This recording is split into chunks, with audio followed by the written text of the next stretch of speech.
Graça e paz. Hoje estaremos dando início na quarta etapa desse curso de teologia. E o estudo que será abordado é demonologia. Mas o que é demonologia? É o estudo sistemático sobre os demônios, com foco na sua natureza, origem, força e influência no mundo.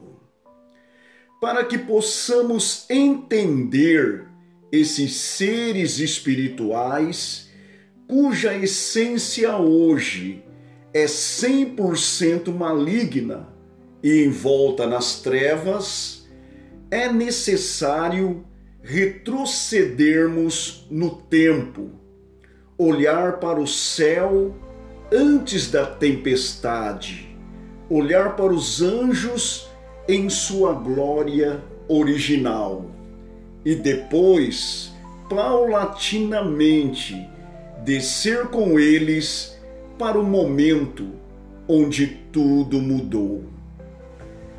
O assunto mais intrigante que precisa ser desvendado é a natureza do livre-arbítrio dos anjos. Esse assunto ecoa profundamente nos corredores da teologia e nos chama para uma reflexão. A simplicidade dessas duas palavras, livre-arbítrio, esconde uma realidade fascinante e por isso iremos explorar as camadas dessa questão. Vamos mergulhar nas revelações contidas nas Sagradas Escrituras, pois essa jornada nos levará para argumentos reais e moldará nosso conhecimento na plena verdade sobre a origem do mal. A relevância disso tudo nos fará compreender o peso das nossas decisões e os limites da graça divina. No início, o céu era um lugar de harmonia absoluta, onde a plenitude da glória de Deus fluía sem limites. Segundo a narrativa bíblica, os anjos foram as primeiras criaturas a serem criadas por Deus, sendo formados com corpos espirituais, não envelhecem, não adoecem, são puro intelecto e vontade, desenhados para refletirem a glória de Deus. A palavra anjo vem do grego angelos, que significa mensageiro. Cada anjo é uma espécie única. Cada um possui um grau de força, inteligência, velocidade e são distintos em personalidade.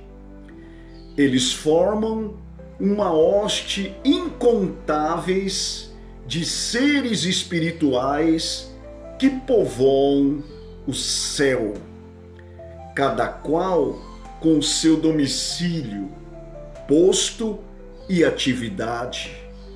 O texto do livro de Jó, capítulo 38, do versículo 7, sugere que antes do fundamento da terra, eles estavam lá, cantando em um coral celestial, glorificando e exaltando o Deus Todo-Poderoso.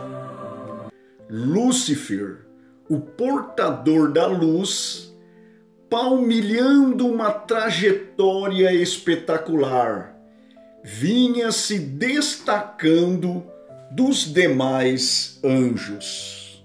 Por meio da obediência e apresentando constantemente diante do Criador um trabalho com excelência, adquiriu de Deus dádivas que o fez ficar diferenciado dos demais anjos. Deus modela o querubim, dando a ele um grau elevado de sabedoria, e o adorna com uma intensa beleza.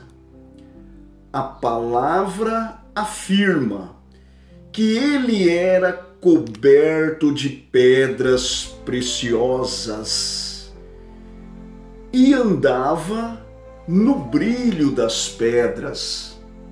Por isso, era visto como sinete da perfeição. E isto, claro, dentro do padrão angelical.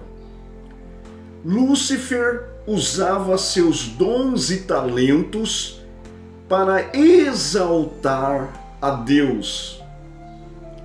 A Bíblia não relata com exatidão o tempo em que ele permaneceu assim, mas fazendo uma conjectura e ligando tudo ao tempo Cronos, ou seja, ao tempo humano, para termos uma melhor compreensão, podemos dizer que foi milhões de anos. Agora que chegamos a esse ponto, usaremos um pouco da teologia clássica para entender o que é livre-arbítrio e qual foi a primeira vez em que o livre-arbítrio foi usado e o que levou o anjo querubim colocá-lo em prática. E essa prática seria uma decisão que mudaria o percurso do céu e posteriormente o da terra para sempre.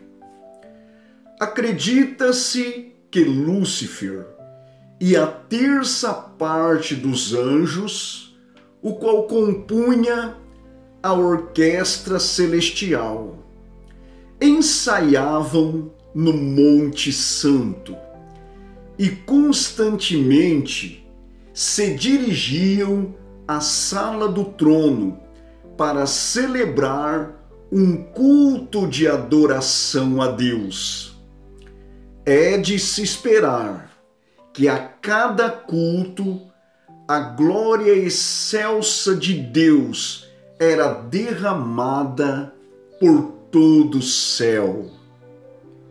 No livro de Apocalipse, capítulo 5, do versículo 11, o apóstolo João escreve sobre o vislumbre da adoração angelical, afirmando ter visto e ouvido a voz de milhões e milhões de anjos glorificando a Deus ao redor do trono.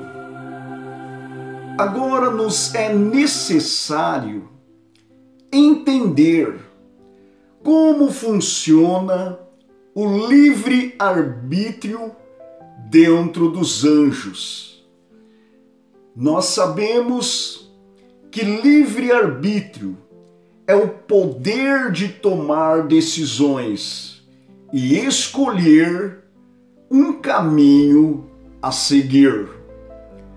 Os anjos foram criados com pleno conhecimento de todas as coisas. Por isso, não passam por um processo lento de raciocínio. Quando escolhem, não é por palpite. Eles não tomam decisões por etapas.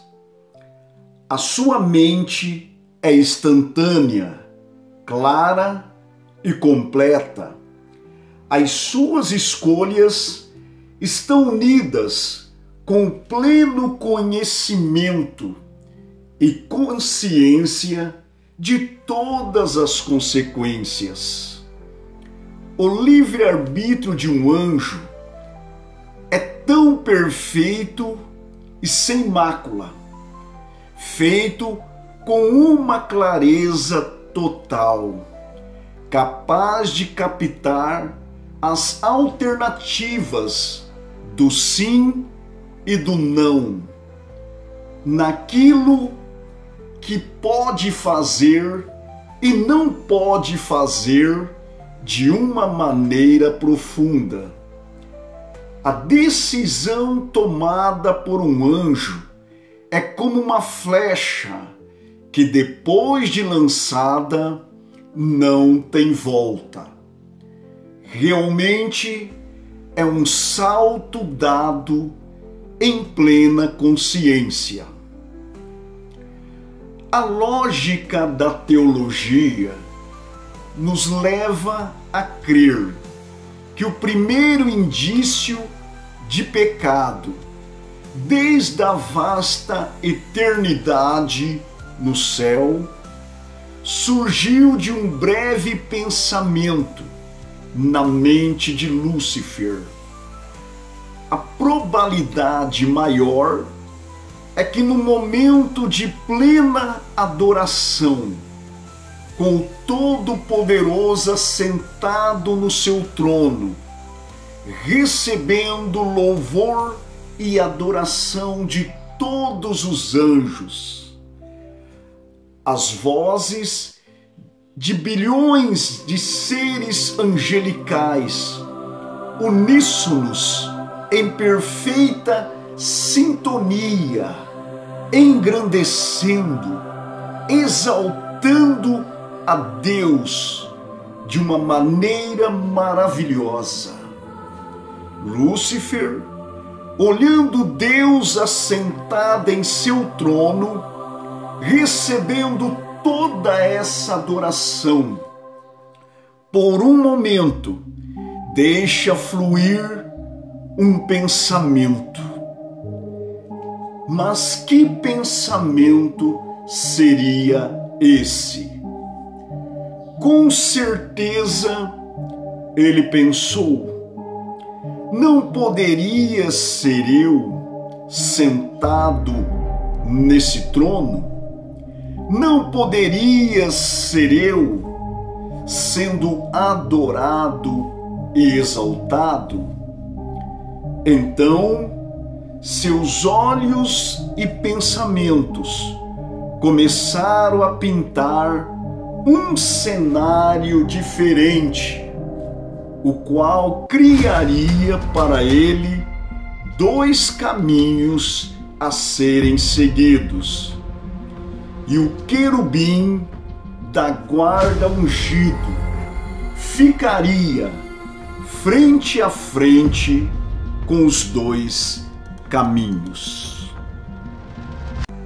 Nesse momento, estamos encerrando a primeira parte deste estudo de demonologia.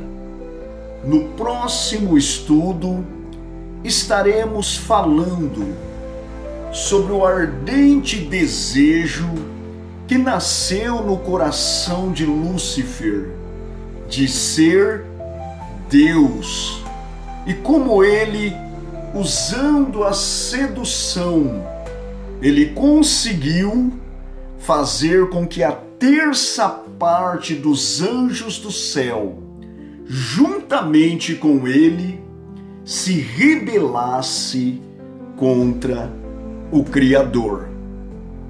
Segue agora um questionário de perguntas para que você possa memorizar o conteúdo deste estudo.